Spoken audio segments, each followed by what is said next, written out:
Minasan, konnichiwa. Selamat datang kembali ke channel saya, Anak Singkong. Yeay. Jadi seperti biasa, sebelum mulai, yang belum subscribe channel aku, jangan lupa tekan tombol subscribe dan jangan lupa kasih komentar di bawah. Kemarin kita udah kolaborasi sama Andika Saras Ngomusan. Jadi untuk hari ini ada teman saya namanya Filosan. Kalau Filosan, silakan perkenalkan sendiri. Halo, nama gue Filo. Kontennya horor. Kok serem banget temannya. Hari ini Filosan itu datang ke sini untuk membahas temanya pamali yang ada di Indonesia sama Jepang. Oke. Nah, jadi Filosan, aku cerita dulu ya itu tentang kemarin itu. Kemarin tanggal 8 Februari aku ulang tahun tuh. Terus waktu itu aku dikasih hadiahnya itu sepak yang baru. Terus aku disuruh coba itu sepatunya di dalam rumah. Tapi kalau untuk aku sendiri, kalau di Jepang tidak boleh. Kalau Coba pun nggak boleh. Coba pun nggak boleh. Itu soalnya kan itu kalau pakai sepatunya di dalam rumah itu kayak orang yang meninggal itu. Jadi meskipun itu baru udah dipakai itu tidak boleh seperti itu. Kalau di Indonesia sendiri pamalinya seperti itu apa ya emang? Karena gimana ya, lebih sulit dijelaskan karena kan di Indonesia banyak suku. Setahu aku beda suku, beda budaya, pamalinya aja udah beda. Contoh kayak di beberapa desa tertentu itu nggak boleh kalau misalnya cewek cowok tuh keluar berdua malam-malam. Itu katanya pamali. Sampai ada aturan yang mengatakan kalau itu tetap dilanggar, mereka harus dinikahkan. Itu bisa di pedesaan ada kayak gitu. Gitu ya. Cuma kalau aku pribadi karena lahir di keluarga Chinese, pamalinya pun beda sama teman-teman yang di lingkungan. Gitu.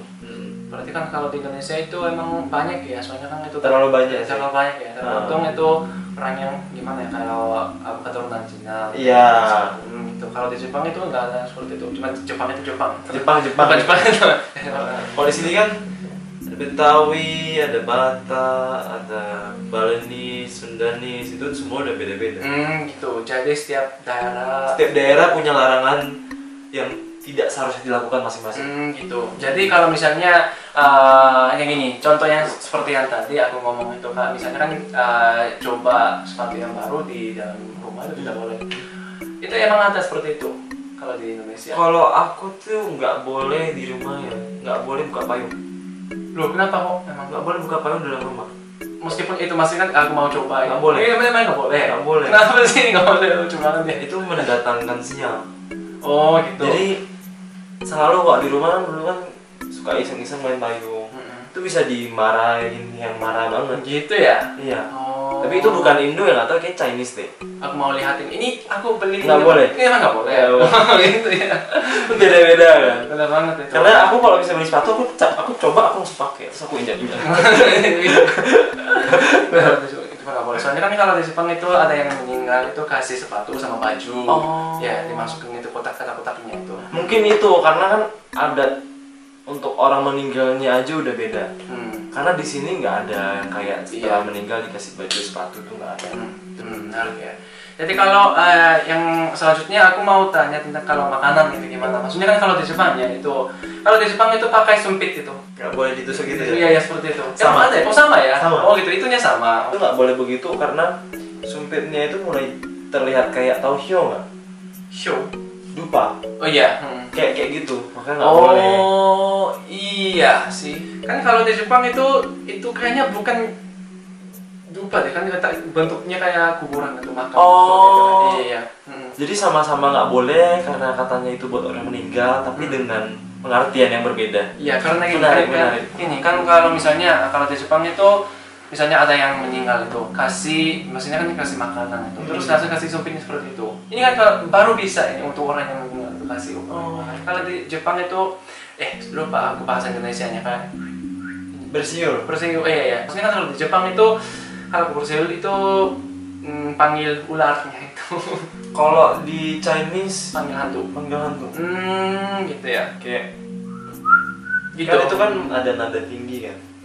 Jadi kalau di Indonesia di beberapa, kayak setahu aku ada yang mereka pamalinya tuh nggak boleh nyanyi nada tinggi di malam hari. Gitu. Kalau dia bisa manggil juga. Gitu ya. Kalau di Jepang itu emang pokoknya malam ya, pokoknya malam tidak boleh. Soalnya kan itu panggil ularnya. Tapi mungkin kayaknya itu tergantung daerahnya juga. Kalau aku emang kampungan orang desa. Ya, jadi takutnya ularnya datang gitu. Okay. Ada kalau di Jepang itu satu lagi. Kalau di Jepang ya itu kalau malam itu tidak boleh potong kuku. Alasannya? Dulu kalau di Jepang itu nggak terlalu, misalnya kan kalau sekarang itu ada lampunya. Sekarang itu kan kalau di dulu Jepang itu nggak ada lampu teknologinya seperti itu. Jadi misalnya kan ada kayak potong kuku, lalu orang tuanya langsung ini berdarah, terus udah virusnya masuk, ya jadi itu pamalinya seperti itu. Kalau potong kuku malam itu tidak bisa ketemu orang tuanya yang meninggal pas itu waktu itu. Jadi seperti itu ada. Nah, oke, ternyata itu menarik ya. Itu kan ada yang mirip, ada yang beda banget sama pamali Jepang sama Indonesianya itu. Nah, aku ingin tanya itu kalau kalian itu daerah-daerah, setiap daerah itu ada pamalinya seperti apa gitu. Komen di bawah. Ya, komen di bawah aja itu. Soalnya katanya Filosang itu setiap daerahnya itu beda-beda. Sebelum selesai, terima kasih dulu ya Filosang itu untuk mampir sama main di channel saya. Semoga nanti bisa kolaborasi lagi. Oke. Ya, jadi untuk hari ini sampai sini aja. Jadi ini ada kolaborasi juga aku sama Filosang itu. Terus bisa cek nanti. Bisa cek itu. Aku taruh itu linknya di description box ya itu. Iya ya. Terima kasih Filosang sama kalian itu. Sampai sini aja. Ya, terima kasih. Arigatou gozaimashita. Hai. Siap nggak? Siap. Oke. Hai.